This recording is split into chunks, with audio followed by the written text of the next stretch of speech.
بسم اللہ الرحمن الرحیم۔ دیوان اسلام کے معزز ناظرین، السلام علیکم۔ ناظرین، ایک رات مصر کا بادشاہ سو رہا تھا کہ اس نے خواب میں دیکھا کہ شام کی طرف سے آگ آتی ہے اور وہ آگ کتکیوں کے گھروں کو جلا دیتی ہے، جبکہ بنی اسرائیل اس آگ سے محفوظ رہتے ہیں۔ دہشت کے عالم میں فرعون بیدار ہوا اور اس نے تمام نجومیوں اور کاہنوں کو بلایا اور انہیں اپنا خواب بتایا۔ نجومیوں نے اسے خواب کی تعبیر بتائی کہ بنی اسرائیل میں ایک بچہ پیدا ہوگا جو فرعون کی بادشاہت کو ختم کرے گا۔ آج کی ویڈیو میں ہم فرعون کی بادشاہت اور اس بچے کے بارے میں جانیں گے۔ فرعون، جو کہ خدائی کا دعویٰ بھی کرتا تھا، ایک جابر اور ظالم حکمران تھا۔ اس نے بنی اسرائیل کو اپنا غلام بنا رکھا تھا، حالانکہ وہ لوگ حضرت یعقوب علیہ السلام کی نسل میں سے تھے اور حضرت یوسف علیہ السلام کے زمانے سے یہاں آباد تھے۔ یہ لوگ فرعون کو اپنا خدا ماننے سے انکار کر چکے تھے اور حضرت یعقوب علیہ السلام کے بتائے ہوئے دین پر تھے، اسی وجہ سے وہ ظلم و زیادتی کا شکار تھے۔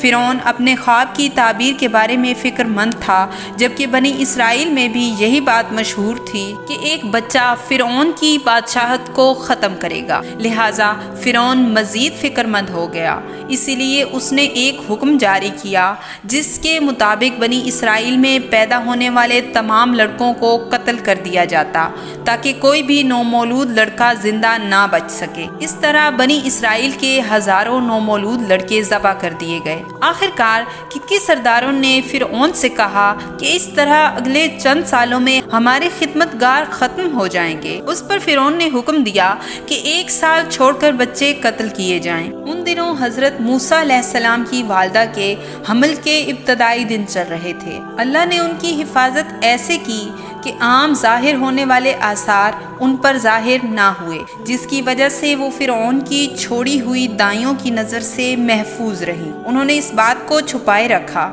یہاں تک کہ بچے کی پیدائش ہو گئی۔ ان قریبی رشتہ داروں کے علاوہ کسی کو خبر نہ ہوئی، لیکن یہ خبر فرعون تک پہنچی تو اس نے سپاہیوں کو بھیجا جنہوں نے گھر گھر جا کر تلاشی لی۔ حضرت موسیٰ علیہ السلام کے بھائی حضرت ہارون سال امان میں پیدا ہوئے، جبکہ حضرت موسیٰ علیہ السلام قتل والے سال میں پیدا ہوئے تھے۔ حضرت موسیٰ علیہ السلام کے والدین پریشان تھے۔ انہوں نے 3 مہینے حضرت موسیٰ علیہ السلام کو چھپا کر رکھا۔ ایسا زیادہ دیر ممکن نہیں تھا، لیکن پھر بھی انہوں نے اپنی پوری کوشش کی، یہاں تک کہ اللہ تعالیٰ کی طرف سے ان کے دل میں ایک خیال ڈال دیا گیا کہ تابوت کی طرح ایک صندوق بنا کر بچے کو اس میں ڈالا جائے اور دریائے نیل کے بہاؤ میں اس صندوق کو چھوڑ دیا جائے۔ لہٰذا حضرت موسیٰ علیہ السلام کی والدہ نے ایسا ہی کیا اور ساتھ ہی موسیٰ علیہ السلام کی بہن سے کہا کہ تم اس کے پیچھے پیچھے چلو۔ ایسا ہی ہوا۔ وہ دریائے نیل کے کنارے چلتے ہوئے ان کی نگرانی کر رہی تھی کہ وہ کہاں جاتے ہیں۔ صندوق بہتا ہوا محل کے تالاب میں جا پہنچا، جہاں فرعون کی بیوی اور خادمائیں لطف اندوز ہو رہی تھی کہ ملکہ کی نظر صندوق پر پڑی۔ اس نے خادماؤں کو حکم دیا کہ صندوق کو لے آؤ۔ جیسے ہی صندوق کھولا گیا، ایک خوبصورت بچہ اس میں لیٹا ہوا تھا جو کہ اپنا انگوٹھا چوس رہا تھا۔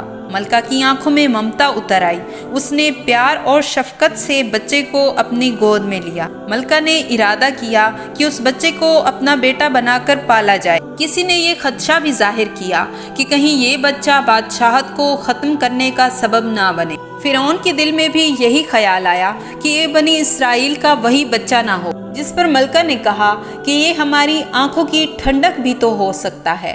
اس پر فرعون نے جواب دیا، یہ صرف تمہاری آنکھوں کی ٹھنڈک ہے، میری نہیں۔ حضرت ابن عباس سے روایت ہے کہ اگر فرعون بھی یہی کہہ دیتا کہ یہ میری آنکھ کی بھی ٹھنڈک ہے تو اللہ اسے ہدایت دے دیتا۔ ملکہ نے اس بچے کا نام موسیٰ رکھا، جس کا مطلب ہے وہ شخص جو پانی سے نکالا گیا ہو۔ محل میں آتے ہی بچے نے دودھ کے لیے رونا شروع کر دیا، لہٰذا دودھ پلانے والیوں کو بلایا گیا، لیکن بچے نے دودھ نہ پیا۔